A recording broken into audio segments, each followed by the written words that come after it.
Hi there, my name is Phillip and the Rabbi from another planet. Please like, share, and subscribe, and ring that little bell so you're notified when new videos drop. So I've had a pretty darn pleasant weekend thus far. I hope you have too out there in YouTube land. I've been watching my new Blu-ray box set of the season 14. Absolutely fantastic. Absolutely fantastic. I recommend it very, very highly. If you can get yourself a copy of it, please do. I think it's the best in the range so far, and the range has just been absolutely fantastic. It really is. It's great. We're going to be looking at one of the extras on there, which is an interview with Matthew Sweet and Phillip Hinchcliffe, talking about Doctor Who, his thoughts on Doctor Who. It goes for like an hour and 20 minutes. We're going to be watching like a 3-minute part of it. We're not watching the full thing. Again, it's worth the price of entry in of itself. It's really, really good. But it gives us some incredible insight into what he thinks makes Doctor Who work. And, you know, this is one of the minds that made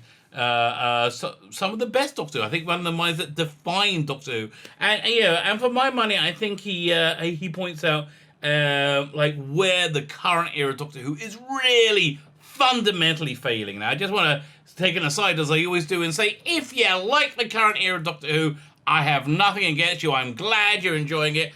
I absolutely hate it. But it's failing. Listen, objectively, it's failing. The viewing figures have been very, very bad. They've been on it's just not just low, but on a on a steep decline. And I think it's become the show that it's okay to make fun of. Like in the 70s and 80s, it used to be Crossroads, right? You know, you used to be able to make fun of Crossroads because it was so crap. It was so crap, and I think Doctor Who's basically in the same spot right now, so it's not doing good. So yeah, so we're gonna be looking at this clip, and hopefully it'll give us a little bit of perspective and insight. But before we get there, can I ask you guys, can you hit that subscribe button? That would be fan-dabby double dozy. Thank you very much for everybody to subscribe. And again, my thank you, it's always 100% genuine.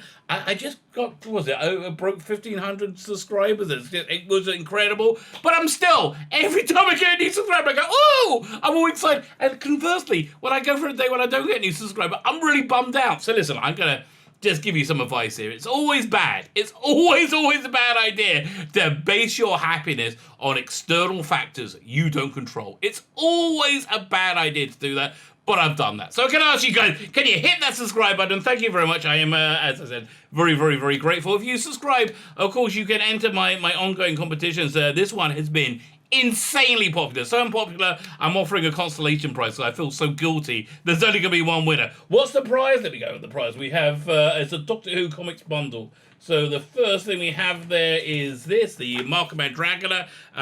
It's a reprint from 93, so this is like 91, 92 comic strips from Doctor Who magazine, where they were charting a new course, their own course of where Doctor Who should go. And I think there was quite a good course in of itself.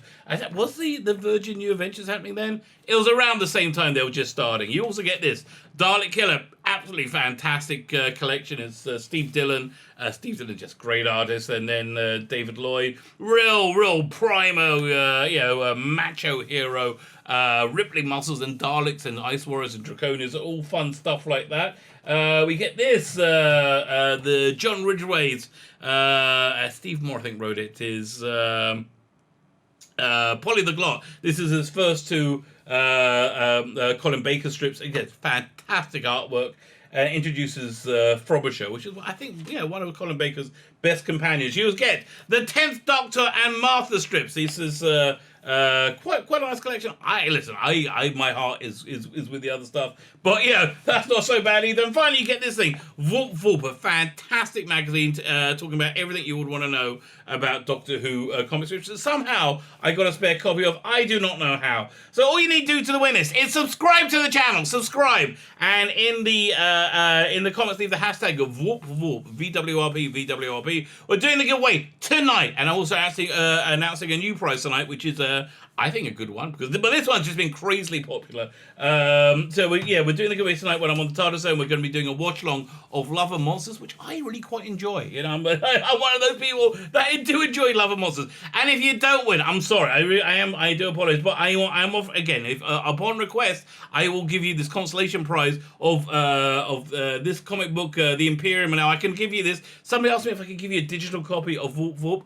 I can't. Firstly, I don't have one, but secondly, I don't own it. I didn't make it. This one I made. This one I can give you. Okay, so this is a kind of a fun super group of all my icons I like from the 60s. So you got Emma Peel, quite a bit sexy Emma Peel, the artist that amped her up a bit. Emma Peel, Patrick Troughton's Doctor Who, James Bond, which you can see is played by John Hamm. We'll see direction again, the artist, the Black Slab from 2001, and a monkey in a spacesuit, all working together in one super group to defend the 1960s from threats beyond reality. So yeah, that's the consolation prize. And again, I do apologise. If you don't win, there can be only one. We've known that since Highlander. There can be only one. Fine. So let's look at this clip from Phillip Hinchcliffe's interview with Matthew Sweet. Matthew Sweet is just a good interviewer. He's a good interviewer. He's a smart guy. He understands it, and he loves Doctor Who.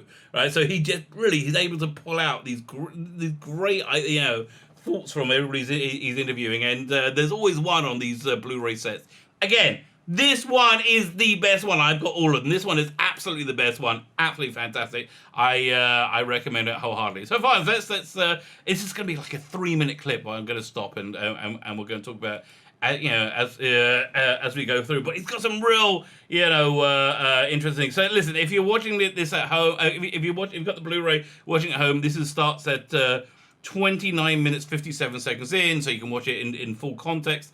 They were just talking about Star Wars. Dougie Campbell taking Phillip Hinchcliffe to see Star Wars because Douglas Campbell kept trying to get Phillip Hinchcliffe to do sword and sorcery shows, which Phillip Hinchcliffe wasn't into at all. So he took to see Star Wars, and Phillip Hinchcliffe was like, "Well, that's basically us over. This is we can't compete with this in any way, shape, or form." And the conversation So then Matthew Sweet asked, "Was this why? Does it inform your decision to leave the post?" And to which Hinchcliffe answers no. But we get some real interesting thoughts about what he thinks about what makes Doctor Who work, and what doesn't. By conversely, we were making my take on it. Yeah. So again, this is where we get something interesting. We're talking about his personal take on Doctor Who, which again, worth the price of entry for this set, in of itself. This is a very eccentric English take on a certain sort of body of literature or popular culture, and we do it in our own little English way. And you could write an essay about Doctor Who and the English gentleman, in a way. Again, fascinating. I really hadn't thought about it in that terms. Doctor Who and the English gentleman. Essentially, he's a quintessential English gentleman. A quintessential outcast, eccentric genius. I'm going through all the Doctors and trying to think, do they all fit in that mold? Certainly, William Hartnell. Patrick Troughton. Patrick Troughton is kind of like a rogue English schoolboy from a upper class school. John Pertwee, very, very much at home in the Diogenes Club. Got the English gentleman. Tom Baker, the bohemian English gentleman. Peter Davison, the cricketer. Colin Baker, all of them a very unique take on the English gentleman. Sylvester McCoy, he gets a little bit down and dirty, a little bit involved with the common man, but it still has got that like aristocratic bent, to him, which I think is magnified a lot with McGann's Doctor. The only Doctor that really actively doesn't fit in this role is Eccleston. So Eccleston, I've always said, is like that year is like Doctor Who meets Shameless. It's this thing that Russell T Davies very much wanted to do. Like not a posh Doctor. He wanted to be very relatable. But you notice it only really lasted for a year, and I wonder how much longer it really would have lasted had Eccleston stayed in the role. That's why I'm really intrigued to see what Big Finish are going to do with him, because if you watch that first year arc with Eccleston, he goes into an interesting place, and I really hope they start towards the end of that arc and see.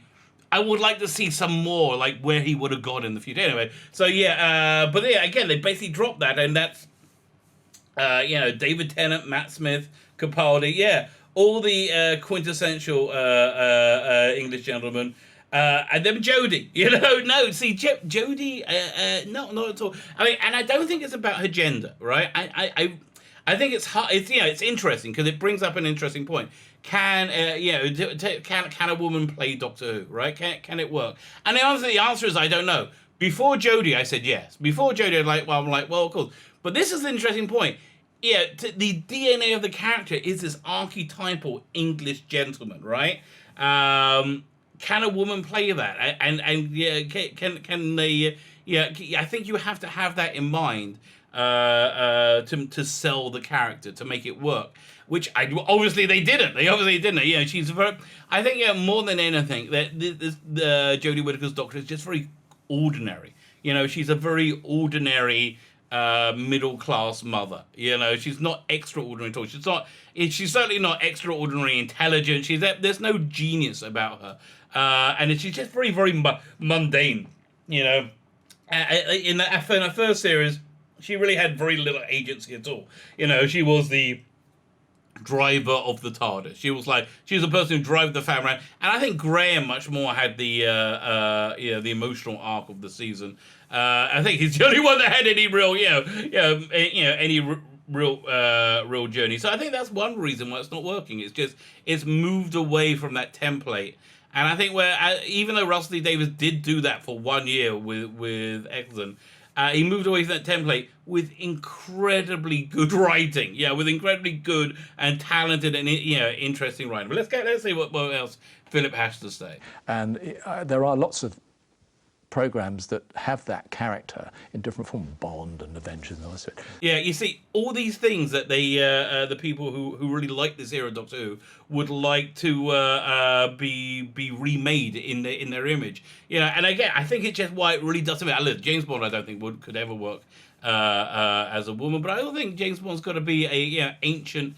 Come from an ancient English aristocratic family, which basically means he's got to be a white male. You know, if he's got to be male, and I think I don't see how you could have somebody with darker skin. Fit that mold. I have no problem with gender and race swapping as long as you adhere to that character, adhere to the tenets of that character.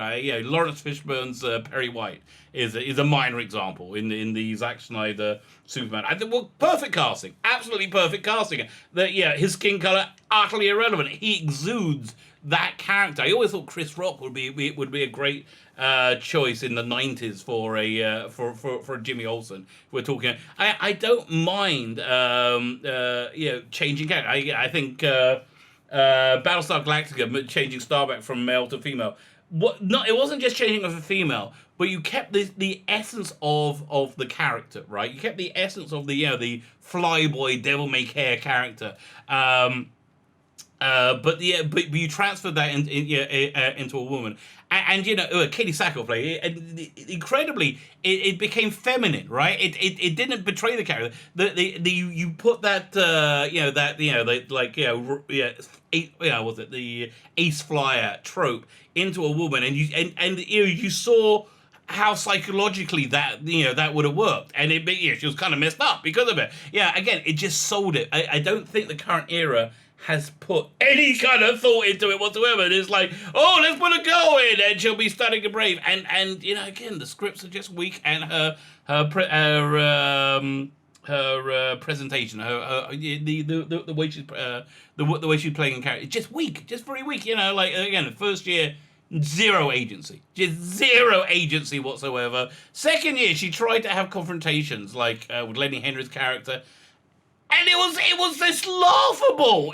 Listen, I am not a tough guy. At least I don't see myself as a tough guy.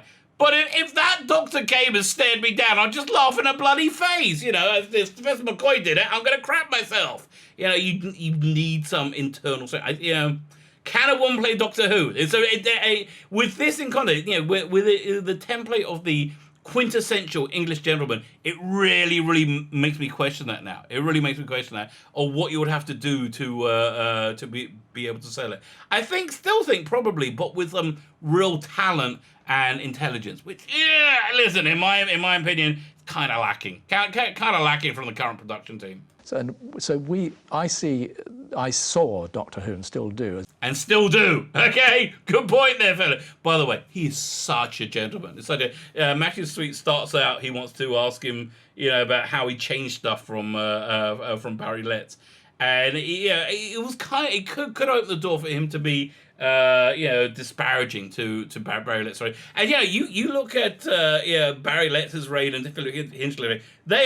You can feel the difference straight away. You watch Robot, it feels you are in a Barry Letts story, right? You're in a Barry Letts, Tom Baker, feels like a Pertwee story. Minute you get to Ark in Space, you are in a Hinchcliffe and Holmes story. Also, he's like, listen, you're talking to half of the team that created this. It was me and Robert Holmes, and he says, without Robert Holmes, it would never have been the Hinchcliffe era. But if it was just Robert Holmes at all, and without him, it would have never been the Hinchcliffe. It wouldn't have been the same either. It was a real incredible fusion. They talk about that a lot, their working relationship. Again, if I haven't recommended this Blu-ray set to you strongly enough, I'm recommending it now. I haven't even got to the Sarah Jane documentary yet. I've been reliably informed. You need to have a few boxes of tissues on standby for that. Which listen, that might be true. Being this sort of rather eccentric little niche sort of place in the pantheon of all that, but in terms of viewing experience, the whole game had changed. Yeah, the whole game had changed to talk about Star Wars, right? So, and he's right. The spectacle had been brought into. How much did Tom Baker's preoccupations shape what was on the screen? Again, great question. But we're going to get more into what Hinchcliffe thinks the Doctor should be, what his character needs to be, and he's going to have a real telling line at the end of it, which I think just rings out why this, in my opinion, why this era has completely failed. He kind of came pretty much fully formed, It was a mixture of his own character. By the way, I put out a video last week with Tom Baker and Louise Jameson on Nationwide, this magazine program being interviewed, and you can see there wasn't that much acting going on. In Tom Baker's Doctor Who, it was kind of like Jack Nicholson's Joker, right? It was there was less swearing and drinking and smoking. Other than that, pretty much that's his Doctor. And what he thought he could do with the character, and he got it pretty much straight away, really. Okay, so they're going to show a clip right now, which is my go-to clip, the one I always go to when I talk about why I think this Doctor is so weak, why I think the Jodie Whittaker Doctor is so weak. I think this is one of the greatest speeches. One of the greatest speeches ever written in Doctor Who, maybe one of the greatest speeches ever written in certainly in children's television, even though I call it family entertainment.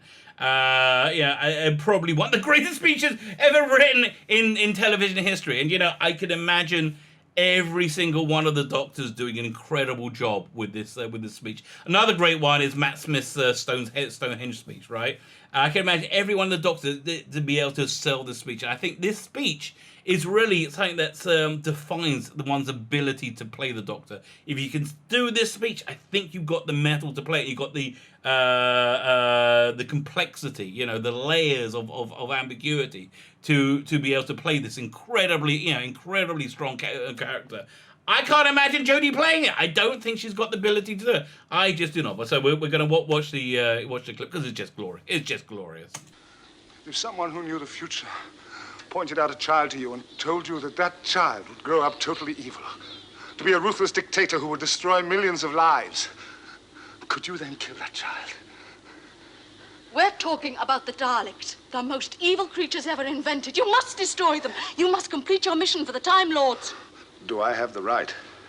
Do I have the right? I remember watching that as a kid. And that just entering that idea of moral complexity, like there's good and bad, black and white. But no, you have to always examine your own actions because your own actions are on your own hands. It's just this wonderfully clever and I think important, really genuinely important idea that that's educating children too, and it really did. It really did. I mean, I think this is one of the reasons why you had to be a bit of a weird kid to like Doctor Who. Yeah, especially in the 80s when I was there. You know, because kids don't like to think about this kind of moral ambiguity, but they do. You know, the smarter ones do. I think it was Hinchcliffe that said it one time.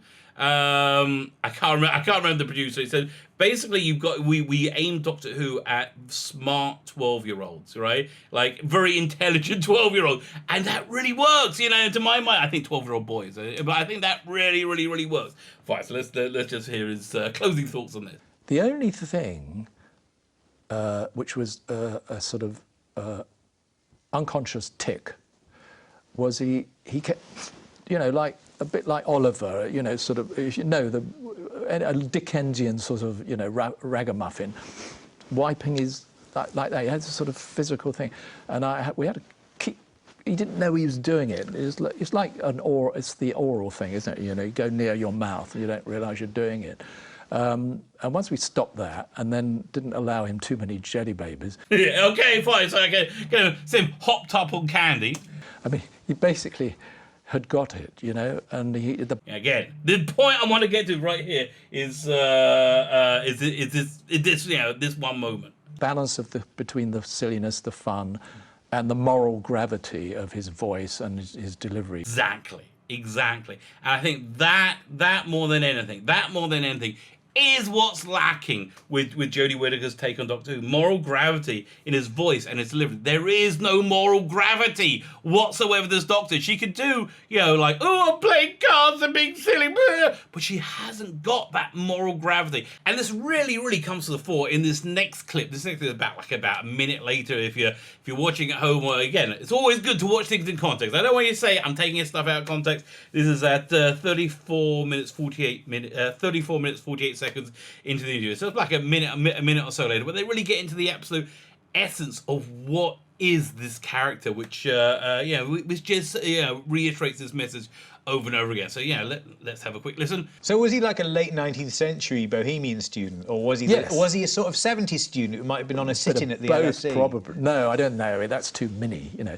he's got to save the human race, not protest about Greens. You see, again, over and over again, the same thing that keeps going back is, rather than the Doctor elevating, those around to his level, this Doctor, the Jodie Whittaker Doctor, has devolved into somebody just so mundane, so ordinary. He's on a. I used to use this phrase, which meant nothing really, but because now and again Tom would sort of, talk early on actually about his character. Well, I'm not really human, am I? And I said, no. I said, there's a sort of an Olympian detachment about the character. Well, what does that mean? I don't know. But it meant something to Tom, because he's not human. And if I have any criticism of the modern Who, which I think has been a fantastic achievement to bring it back. Oh, yeah. I guess he's talking about, 2005 to 2017. But, let's not press him on that. And do it the way it's been done since Russell brought it back, is that sometimes some of those Whos are a bit too human. That he's not human. That's the whole point. I mean, Superman isn't human, is he? And our Doctor is not. He's not human. But now we've got doctors saying, they know when the buses run in Halifax and things like that. I mean, it's just sort of, where's it gone? Where's it gone? I think that's a good place to leave it. Where indeed has it gone?